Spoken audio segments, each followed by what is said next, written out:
मैं तो कहती हूँ कि राष्ट्रीय आंदोलन में, आज़ादी के आंदोलन में जो ब्रिटिश हुकूमत के खिलाफ आंदोलन थी, उसमें भी कृषि, कामगार, किसान वर्ग का क्या क्या मतलब कंट्रीब्यूशन था, अलग अलग मजहब धर्मों का कंट्रीब्यूशन था। वो अगर हम सही ढंग से पहचाने तो हम वाकई हम ये जो राजनीति जो चलती है ना कि पेट के बारे में बात मत करो, रोजगार के बारे में बात करो, नहीं, आप आजान और ये सब नफरत के बारे में लोगों में फूट डाल दो, ये सब फूट डालने वाली बात है। और शुरू से ये फूट डालने वाली बात चली हुई है, क्योंकि लोगों को लगता है कि जो हमारी जो कामगारों की जो आइडेंटिटी है उसको पीछे करके हिंदू मुस्लिम सिख ईसाई का आगे करो ताकि लोग इसके बारे में सोचें।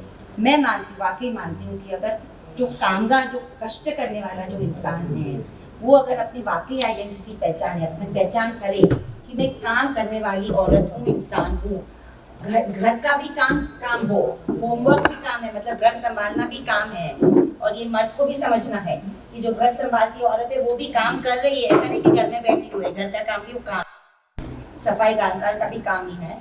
तो नफरत की ये जो बीजें हमारे बीच में बोई जाती हैं, क्योंकि लोगों को अपना अपना राजनीतिक मतलब निकालना है, उनको लगता है कि बस ये जो जनता है, आवाम है, पागल है, बस वो छोड़ दो तो लोग बाकी सब भूल जाए। हमें जवाब इस तरह देना है कि हमारी जो सवाल है हम नहीं भूलने वाले हैं। आप लाख कोशिश कर दो, हम इसमें नहीं बढ़ने वाले। वो जनता, आवाम हो जवाब दे सकती है, मगर वो कब होगा? जब हम संगठित हो, साथ में रहें और इस तरह की बातें पे न उलझ जाए।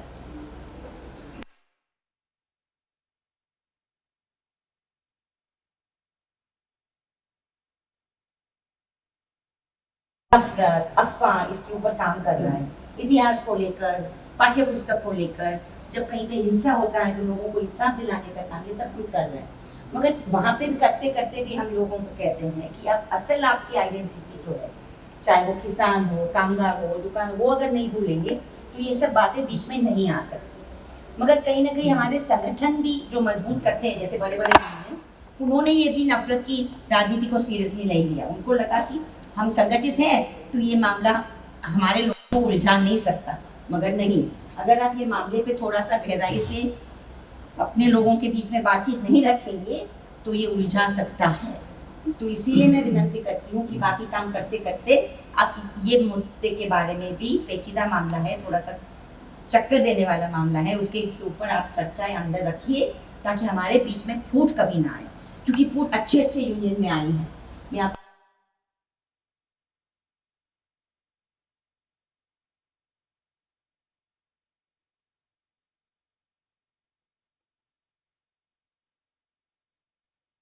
था, मैं 80-90 की बात कर रही हूँ, 1980s 1990s का। और मैं असल में, हमारी फैमिली गुजरात से, मगर 7 पीढ़ियों से, हम तो अपने आप को महाराष्ट्रियन मानते हैं, गुजराती नहीं मानते, मराठी में ज़्यादा अच्छा बोलती हूँ। मगर उस वक्त मैं 15-20 सालों से गुजरात में बहुत गहराई से, 2002 के पहले मैं कवर कर रही थी as a journalist, as a human rights activist. और मैंने बार बार 11 को पूछा, रिहाना छापवाला उनकी साथी थी, उनको पूछा कि बहन, आपके पास 1-1.5 लाख महिला हैं जो शॉप फ्लोर पे काम करती हैं, जो बिल्कुल नीचे तबके की महिला है, उनसे ये फिरका परस्ती के बारे में बात रखो, क्योंकि नफरत के बीज बोझे जा रहे हैं गुजरात में, कभी कुछ भी हो सकता है। तो उनका जवाब मेरे क्या था, सर, कि यहाँ पे रखेंगे तो यूनियन टूट जाएगी। और बाद में क्या हुआ, दुनिया ने देखा। तो सवाल ये नहीं है, सवाल है कि हमको लगता है कि हम टूट नहीं सकते, मगर ये बहुत ही विकृत ताकतें हैं, कुछ भी कर सकती है हमारे बीच।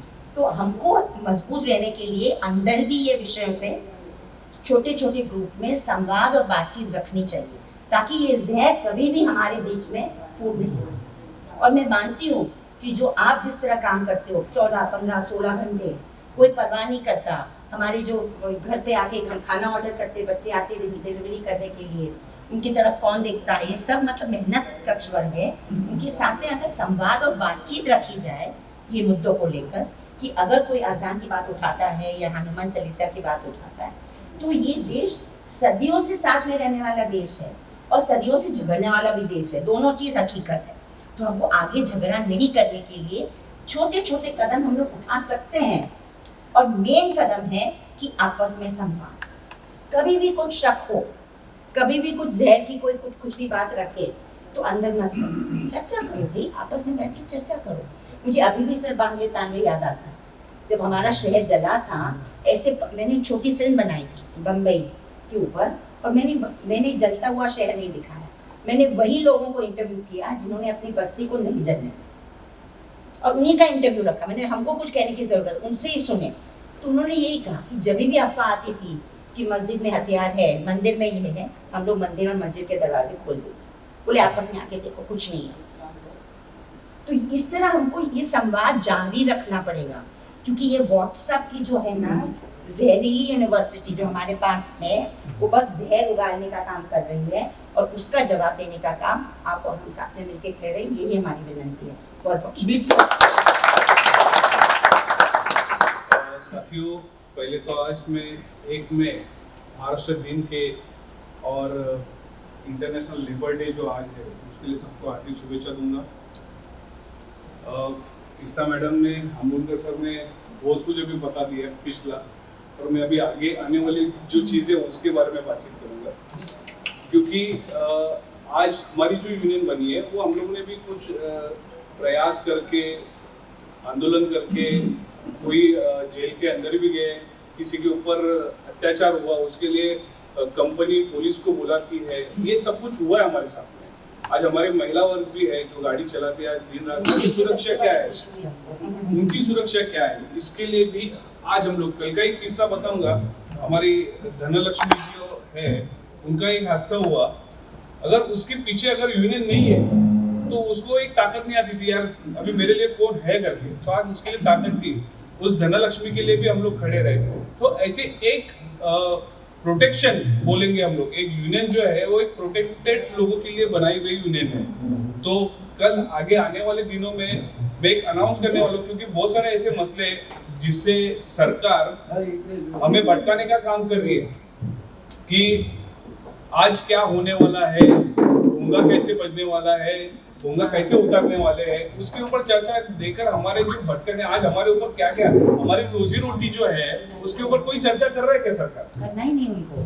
आज डीजल, पेट्रोल, सीएनजी के रेट इतने बढ़ते जा रहे हैं, उसके ऊपर सरकार का किसी का ध्यान नहीं है। तो आज मैं अनाउंस करने वाला हूँ कि हम लोग देख रहे थे कि हमारे मुस्लिम भाई रमजान होने के बाद इसके ऊपर बहुत बड़ा आंदोलन छेड़ेंगे, और वो बहुत बड़ा आंदोलन छेड़ना चाहिए, क्योंकि डीजल, पेट्रोल, आज सीएनजी के लिए हम लोग बोल रहे थे कि सीएनजी गाड़ी लेंगे तो कुछ पैसा बचेगा, अभी बचा पैसा नहीं बचेगा।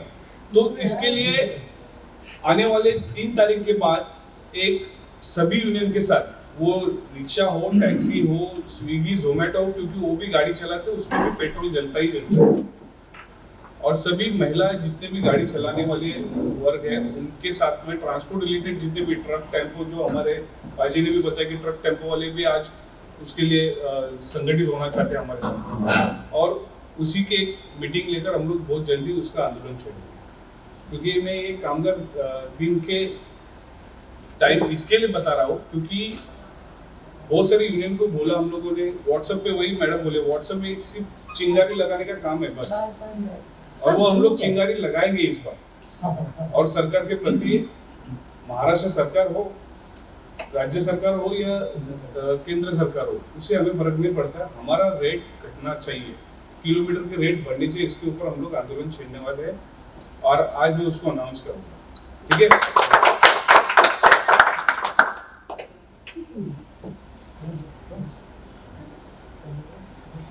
मेले का प्रोग्राम खत्म होने से पहले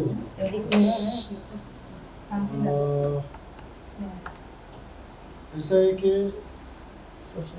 हम लोग जो काम अभी कर रहे हैं, इस सारे काम में आगे जाकर सिर्फ लड़ाई लड़ाई लड़ाई इतना यूनियन का नाम नहीं है। लड़ाई के साथ साथ अपने जो साथी है उनका सोशल अपलिफ्टमेंट, उनको समाज में ऊपर कैसे लाया जाए, ये विचार भी उतना ही महत्व रखता है। ये मैं नहीं चाहूँगा कि कुछ लीडर आगे बढ़े और बाकी के पीछे वही पर मैदान में बैठे। हम लोग चाहेंगे साथी हम लोग साथ में आगे बढ़े, और इसके साथ में बढ़ते हुए हम जहाँ जहाँ रहते हैं अपने अपने पॉकेट में अपनी एक कीमत समाज में बढ़नी चाहिए। मेरा नारे का भाई, मैं आप बेस का कामगार हूँ, मैं मैट का फलाना पदाधिकारी हूँ, ये एक बहुत बड़ी चीज़ है। और लोग ऐसे लोगों को जरूर जो जो एरिया में है वहाँ पर सम्मान देने का काम करते हैं। आप लोग देखते भी होंगे कुछ लोग, क्या हमारे साथ, मैं जो एरिया में रहता हूँ वहाँ यूनियन लीडर है, एक अच्छी तरीके से रहते हैं। मतलब कुछ यूनियन लीडरों को तो ब्लैकमेल करके भी देखा जाता है, क्योंकि वो लड़ते रहते हैं, झगड़ते रहते हैं।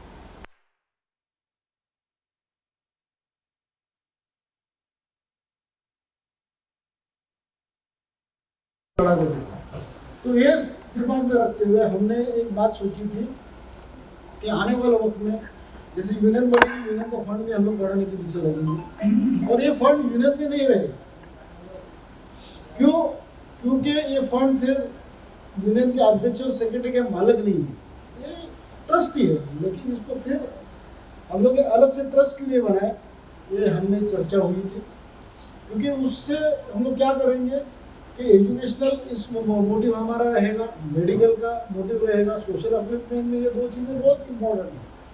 और तीसरी जो बात है, जो भी हमारा साथी मुसीबत में आएगा, वो मुसीबत एक्सीडेंट होने के उसकी गाड़ी की वजह से हो, उसको शारीरिक बुखारपद होती है उसकी वजह से हो, या और कोई भी चीज़ उसके घर पर आए, ऐसी स्थिति में यूनियन के साथ एक ट्रस्ट भी उसको सपोर्ट करने के लिए खड़ा होना चाहिए।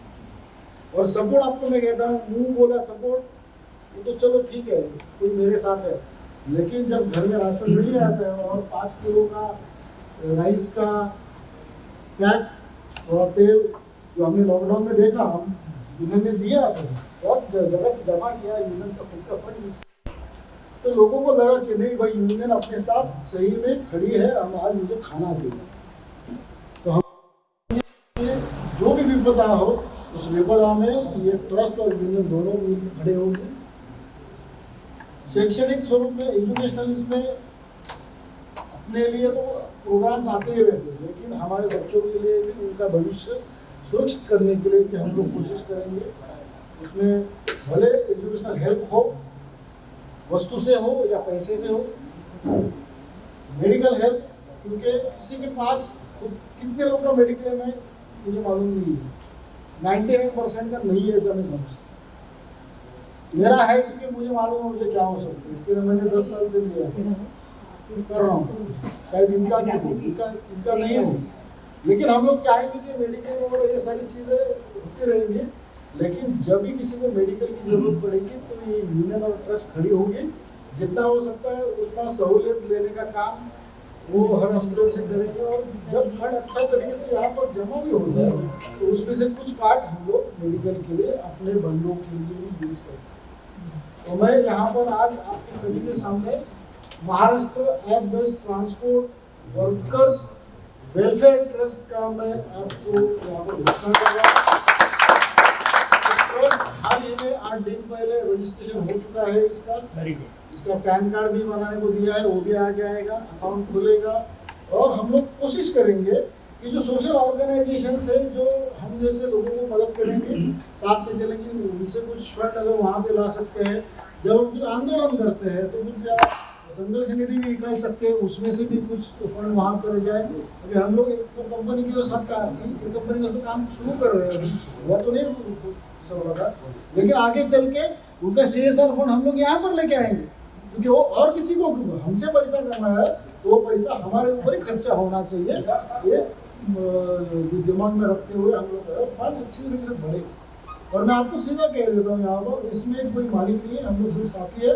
वापस मैं कह रहा हूँ, कोई बड़ा नहीं कोई छोटा नहीं, लीडरशिप में कोई तो आगे रहेगा, ये तो इसमें दोहरा ही नहीं, वो तो लीडरशिप तो चाहिए ही चाहिए। सब लोग लीड करेंगे तो कुछ नहीं होता, फिर आपको मालूम है वो तो गड़बड़ का बात हो जाता है।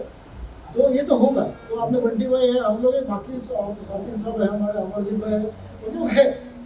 लेकिन ये जो ट्रस्ट है ये हम सभी के लिए काम करेंगे। इसमें कोई ये नहीं रहेगा कि मेरा नज़दीक वाला, ये मेरा पहचान वाला, नहीं। कुछ नियम बनेंगे, उस नियम के तहत जो भी आएगा उसको जो मदद डिसाइडेड रहेगी। कल को मैं रहूँ ना रहूँ ट्रस्ट में, या और कोई रहे ना रहे ट्रस्ट में, जो भी नया आएगा वो नियम वही लेके चलेगा आके, और जाके सबकी मदद। तो ये ट्रस्ट का हम लोग यहाँ पर आज उद्घाटन नहीं कर रहे, इसका मैं सिर्फ घोषणा कर रहा हूँ। आने वाले वक्त में हम लोग इसका बाकायदा कार्यक्रम करेंगे ट्रस्ट का, जो सबके सामने जाएगी और पब्लिक में भी जाएगा कि अभी ये यूनियन और यूनियन के साथ ट्रस्ट, ये दोनों लोगों के लिए खड़ी हो चुकी है। इतना आपको कहना और बाकी 3 तारीख को, शायद 2 तारीख को ही कल ये हो जाए, 3 तारीख शायद कल लेट कोई हो जाए या परसों हो जाए, मालूम नहीं, थोड़ा परसों काम है के शायद। निकलने के बाद। तो मेरे सारे भाइयों को, मुस्लिम भाइयों को और हिंदू भाई बहनों को भी ईद मैं मुबारक। ईद मुबारक जरूर करूंगा। आने वाले अक्षय तृतीया का भी आपको सभी को आपको भी शुभेच्छा देता Thank हूँ you. मैं, और बहुत अच्छी तरीके से ये जो त्योहार है ये अच्छी तरीके से हम लोग सब निभाए और आगे चल के एक साथ मिलकर साथियों का काम हम लोग आगे बढ़ाए। इतनी शुभेच्छा। Maharashtra athlete transport worker union की तरफ से भी, उसके फैमिली की तरफ से भी सभी मुस्लिम भाई हिंदू भाइयों को रमजान ईद मुबारक हो। और इसके बाद हमारा इफ्तारी पार्टी का प्रोग्राम है, उसमें सभी लोग शामिल हो गए। ये धन्यवाद। शुक्रिया बहुत।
मेहरबानी करके मेरी बात सुनो और ये खामोशी किए रखो, बाकी का 1 मिनट बाकी है। अजान हो रही है, दुआ पढ़ो।